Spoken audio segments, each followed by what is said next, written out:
So what first inspired me to create this was my grandpa recommended, well, he told me to come over and to watch this documentary he had, and it was an African American, journey from Africa to the Americas and everything we went through, and it was a PBS documentary called "Exploring Our Roots" with Henry Louis Gates Jr. That's it. And it's a three-part documentary. And after watching after taking notes through all of them, it really opened up my eyes on a lot of the history that we've been told, in school, didn't even, touch the surface of what actually happened and what our people actually mentally went through, and how that has affected us in today's world and in 2025. So that I wouldn't say at that moment I got the idea to do a collection, but the information that I got from the documentary definitely lingered with me for a while. And my whole conclusion of that documentary was the name of this collection, which is no history formed against us shall prosper. And that really became the foundation of what I based this whole collection off of. I have a very big personal connection to this message because I've definitely suffered through people placing a certain image on me because of what they may have seen from media or past, or even encounters they've had with people who may have looked like me. So they automatically assumed I'm one way, or assumed I'm meant for, already put a reality on me that, oh, he's gonna end up like this, oh, he's gonna do this, oh, he's from there, he's grew up in a certain lower class area, he's gonna end up in this way. And his people from the beginning, since they came to America, they were always like this, so we're gonna view them like this. So me growing up and always having those ideas placed on me, this collection allowed me to express how that's not the truth, and give us and myself a way to break out of that narrative and be the ones to actually paint our own reality. I think it's like art. When someone sees it, they're gonna have their own subjective opinion on it. But I do hope us as an African American people can have a kind of collective attitude towards it, and that being something of obviously empowerment, but also something that makes you stop and actually think. And not even just it doesn't have to be you just think about things that our ancestors in slavery went through, but things that you have occurred in your life, and that just because you might have been through certain things or raised in certain conditions, that doesn't have to be your reality forever. You don't have to always be a so-called victim to that environment and the way that people may perceive you because of what you've been through, no matter what it is. So I want people to understand that the life that they're living, they have power to shape their future. But it's interesting.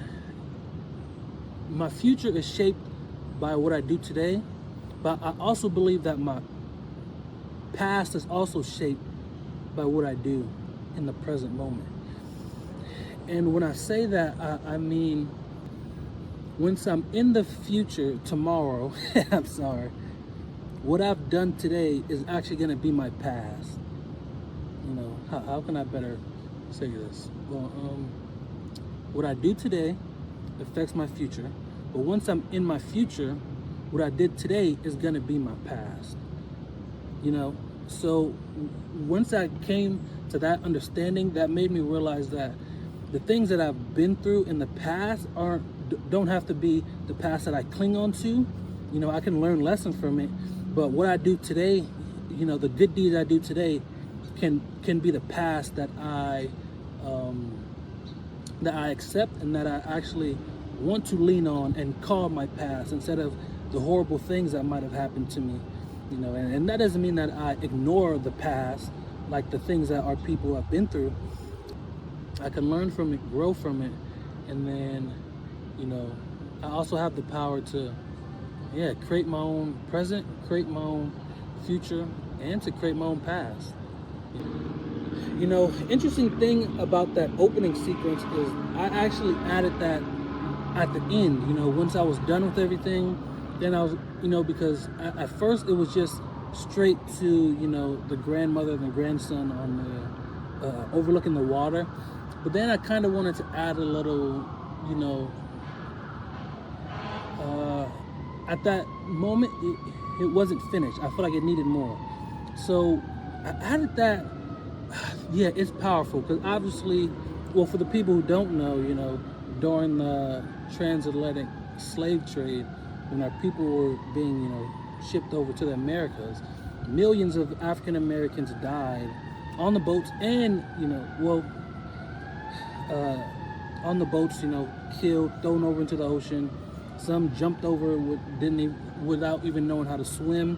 A lot were fed to the sharks. All kind of evil was taking place on those seas. So how I approached that beginning was kind of like, let's look at it as through a different lens of those people who were thrown over into that ocean were actually saved in a way, in a sense that water purified them and cleansed them and brought them closer to God, to get away from that suffering. When the ocean splits, that's God just welcoming them in, and then obviously they get taken away, the portal, boom. So yeah, I put that scene there in the beginning to set the tone of the whole movie, that it's not going to be another slave educational film where you just see horrific things and they're just trying to make us relive that cruel situations. No, this is going to be something that purifies the soul of the listener, whether it's someone who's African American or not, and hopefully it would bring a better understanding to the viewer. So that's why I added that scene in, and I think that quick little couple second scene may even be more powerful than the whole educational film itself. But that's why I put that in. That's the meaning behind it, and even the music that goes with it, it's very powerful. Even at the ending of it, the music is there. So yeah. Well, I'm kind of like going back on what I said previously about the horrendous things that happen to us on the ocean. I wanted that scene, the whole basis of the scene, to be grounded on the ocean because of the life that water symbolizes, and the cleansing that water symbolizes, the purification process that happens through water. So I wanted the whole film to be based on water, to represent that. Yeah, that was success, successful, transition into heaven and being with God, but then passing down wisdom to us through those actions. I also wanted, like the collection name, No History Formed Against Us Shall Prosper. Hard people can be successful in the same way that, other groups of people can be successful on this earth too. Our successful reality isn't just scraps being given to us, or anything that someone else tries to paint us as. Be happy you got this, you're getting this much, you should be happy you're successful. Your people back then didn't get anything, so you should be happy with that. No. The sky is the limit for us as well. African Americans are definitely gaining more wealth than we have in the past, and the way that we are expressing that and choosing to display our wealth is something that that hasn't necessarily been broadcasted to us, through media. It's usually, done in like a very, I don't want to say ignorant way, but having stacks of money, blowing it in ways that don't benefit us in any way. So when I chose that ending imagery to represent that, no, black people can have success in this way too. In the real life, that yeah is a good 100, 200 million maybe, and it's just to give that positive imagery that we can have these, we can live a very comfortable, successful, luxury lifestyle, and we can pass down wisdom through spoken word, but also through generational, financial wealth, So yeah, that's why I wanted to have that scene, to represent success in the black family, the black household, but also that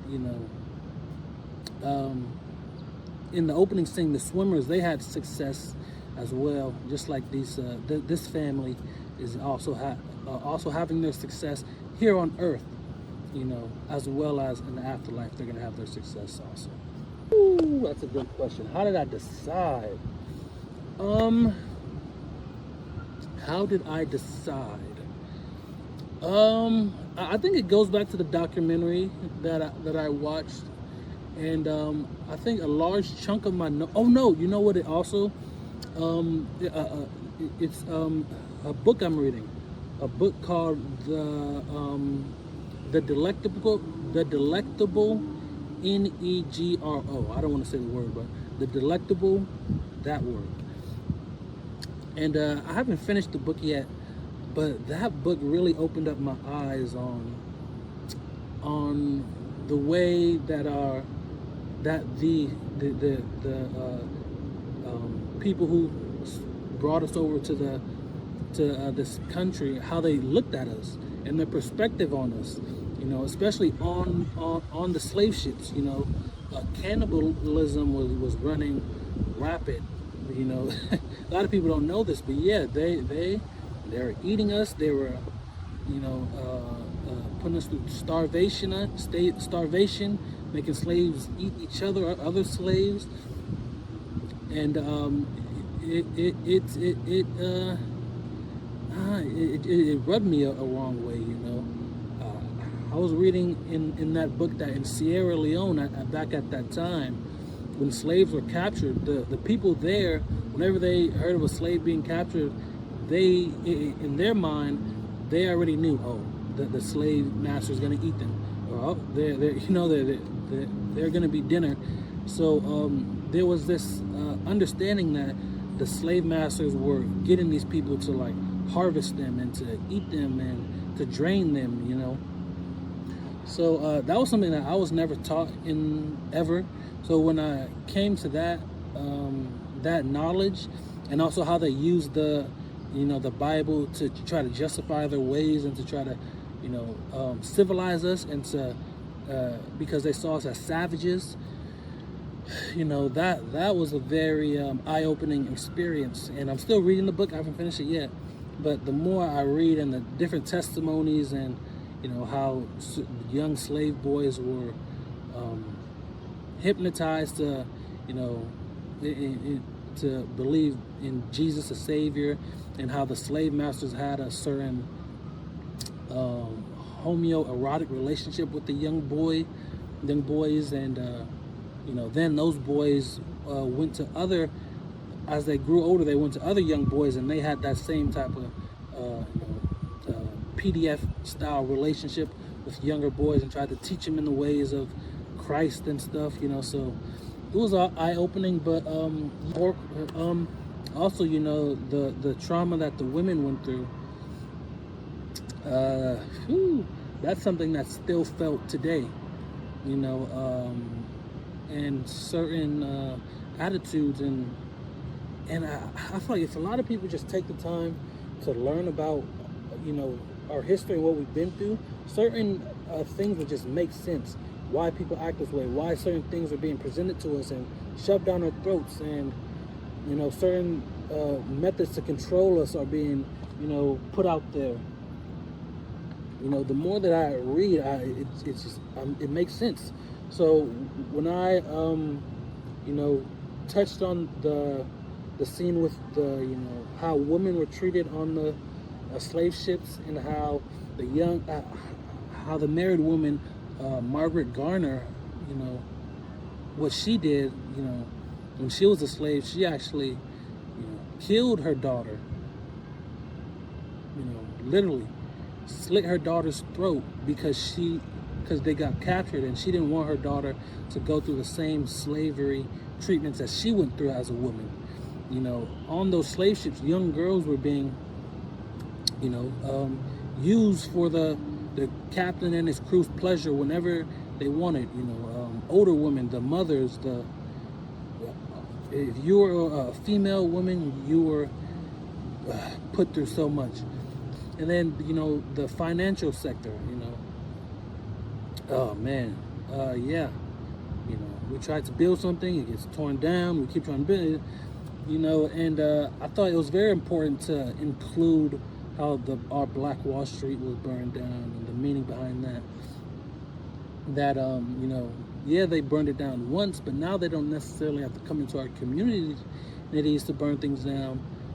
Now they've gave us the matches so we can burn it down ourselves, and some in the form of physical matches, by putting drugs and guns and all kinds of stuff in our community, but also the mental matches they've given us, through the media and the things we listen to, the things that we watch, and the things that we give our attention to, always on our phones, looking at certain things to try to distract us. These are all things that we're creating and cooking up and being, and dispersing out into our communities every time. Hey, did you see about this? Hey, sending somebody this, and and these are things that are, burning us down slowly and slowly. So, yeah, I thought that was very important to do, and that's why I had those three main key segments in it. Well, and I chose that song to represent the irony behind how, like I said, they took this book of knowledge and they use it for evil. They came to a wicked understanding of this book, instead of coming to an actual righteous understanding of what these words mean. They took drinking the blood of Jesus and actually eating the body of Christ as a literal thing, where they were actually trying to eat people and drink people's bodily fluid, blood. So yeah, I added that to be really to be like a they see Jesus and the Word of God and use it for wicked reasons. We see it and use it for righteous reasons, as a way to actually better our life, and to understand wisdom, and to understand what faith means and what patience means in our life, and how we use self-control, and how we've always been a very self-control and patient and understanding people. Well, that's something that was given to our soul through the Spirit of God, and we know that because we actually were able to read the Bible in a understanding, in a righteous way, instead of looking at it and seeing evil from it and using it for evil ways. So that's why I thought it was very important to add that music in the beginning with that opening scene, and at the end with the ending scene. So yeah, it was just a beautiful song with a great lyrics, simple but powerful. Well, if I'm being honest, this collection would not have been possible without the use of AI. I know when I announced that our creative director was going to be an AI model that I created, the majority of people were like, "Oh, you're taking away a job from someone," or in order to take anything from someone, they have to already have it. And before I started using AI, I tried to do the creative director role, but it's something that I definitely struggled with, and that's not to say I'm not creative, because I can come up with the creative ideas, but when it comes to, expressing them and putting them out there, that's something that I struggle with. So I found a way to, use AI to, help me with creative photo shoots, help me with, videos, that something like that. The amount of money that it would cost if I would have to like try to do that with just my phone and a video editing software and the CGI and all that, like that would have been tens of thousands, maybe even hundreds of thousands, different locations. And the way I displayed it with AI, because that whole video was made with AI, and it took time and patience, but it was made with AI. That was exactly how in my mind it was visioned. Without AI, I wouldn't have been able to express it exactly how I seen it in my mind. I would have to maybe cut corners, dumb it down some, so it because I think I did this whole collection with less than $200, and I don't even know, not even I did a $45, 15, less than a max $100. You know how much it would take me to get the models to, okay, I need an older lady to be the grandma, and to hire an actor for the grandson, put them on like on a ship, shoot it from the back, have the what? That vision would not have been able to been expressed exactly how I've seen it in my mind without artificial intelligence, the help of it. So me personally, I'm very grateful for these new tools that are emerging, that are now letting creatives like myself express their full vision.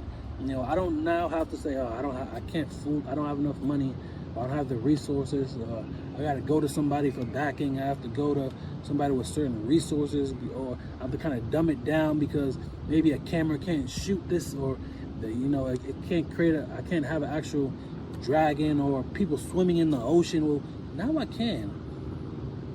My imagination, that now there's no ceiling, there's no excuse.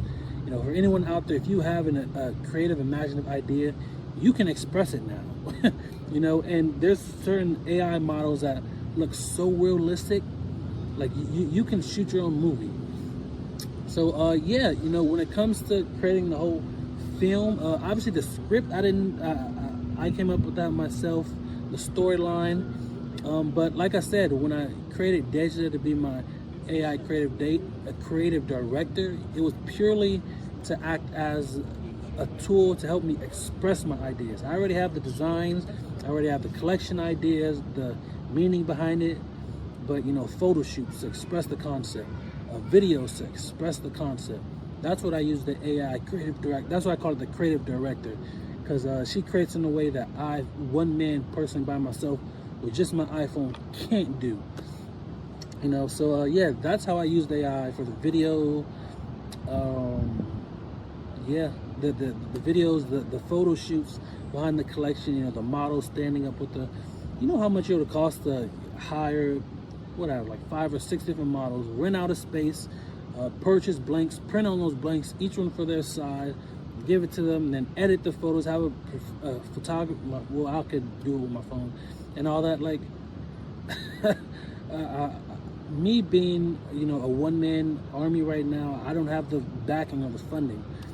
Literally, that $100 budget was all I had to my name. Literally, and I wasn't gonna go to, take out a loan to try to invest in this one. I'm not doing all that. That wouldn't be smart. So I just had to work smart, and I discovered open art, and I got busy. And that's how I use AI for this collection.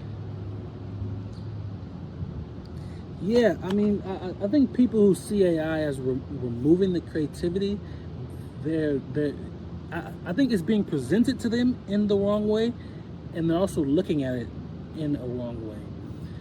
Now, obviously, when jobs get taken away because of, companies are implementing artificial intelligence, that's sad. I definitely feel bad for those people in that way. But for someone like me who's starting a business, I have a creative vision and it needs to be expressed. We're no longer in the days where You know, you might have a creative idea and you can't express it, so yeah, you have to start with something lower. You can now work at the same, have the same quality as some of these. Ooh, that baby almost fell in the water.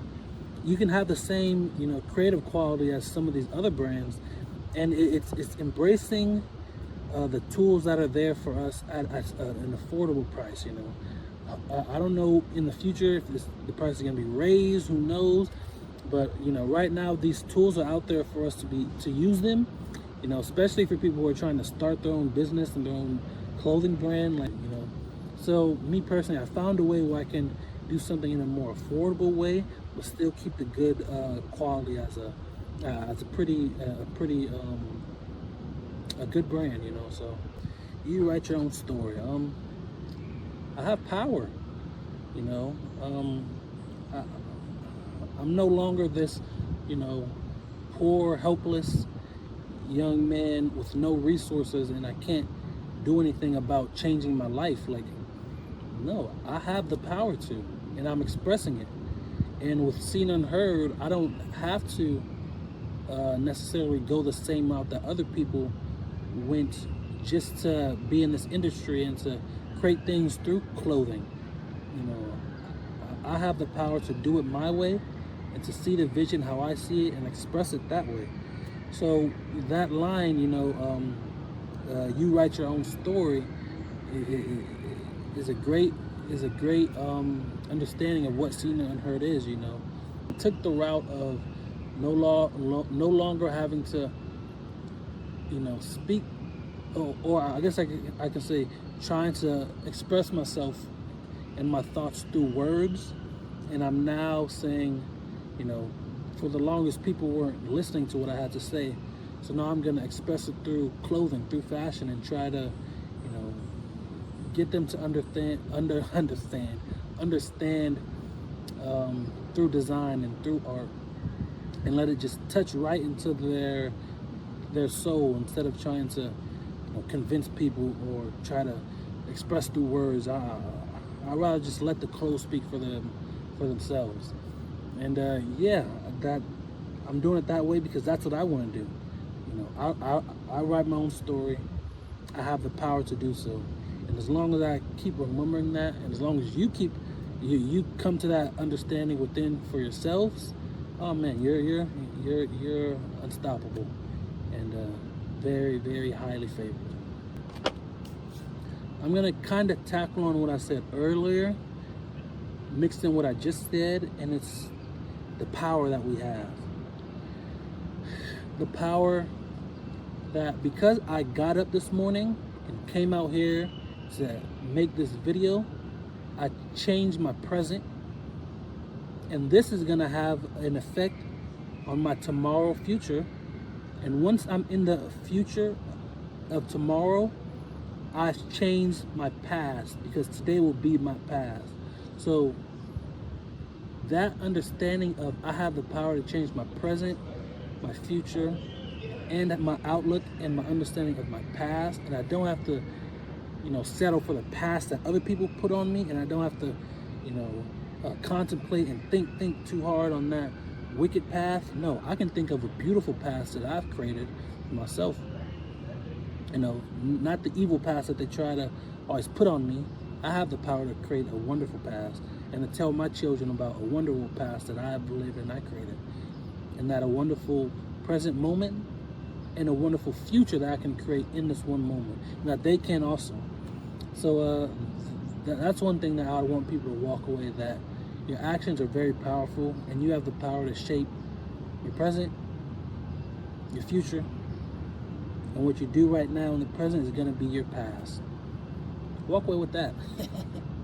So with that being said, I want to thank you all for you know, taking your time out for, I'm not sure how long this video is going to be, but you know, listen to what I had to say and my explanation on this collection, and I hope it brings you all a great level of understanding on life and on yourselves, and I hope you take this seed of wisdom that I placed inside of you and use it to really grow something beautiful for your lives and for the lives of people around you.